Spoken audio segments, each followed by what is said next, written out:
ما نقاشا همیشه موقع کار کردن لباسمون رو رنگی میکنیم.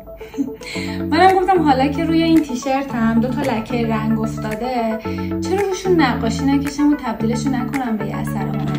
و این شد شروع قصه من. بوسه خورشید. یه خورشید کوچولو بود که همیشه تو آسمون بود. ابرا می اومدن و میرفتن ولی هیچ کس پیشش نمیمون. یه روز خورشید کوچولو دلش گرفت و گفت هیچ کس یادش نیست من اینجام. حتی یه صبح بخیر هم نمیشنوم. تو آسمون غمگین واسه خودش داشت میچرخید که دید بالای یه تپه یشمی دختری خوابیده. دختری با موهای آبی پف پفی و صورتی نرم و مهربون. خورشید ذوق کرد و دوید سمتش، ولی دختر خواب بود و فقط لبخند میزد. خورشید فکر کرد شاید داره خواب میبینه. رفت پیش دختر و یه بوس کوچولو از لب پاش کرد. دختر چشاشو باز کرد و گفت بالاخره پیدات کردم. مگه نمیدونی من فقط با بوسه تو بیدار میشم؟ از اون روز هر روز صبح دختر با صدای بوسه خورشید بیدار میشد و شدن 2 رفیقی که سالها دنبال هم بودن. حالا تو بگو اگه یه لکه رنگی بیاد رو لباست، دوست داری تبدیل به چه قصه‌ای بشه؟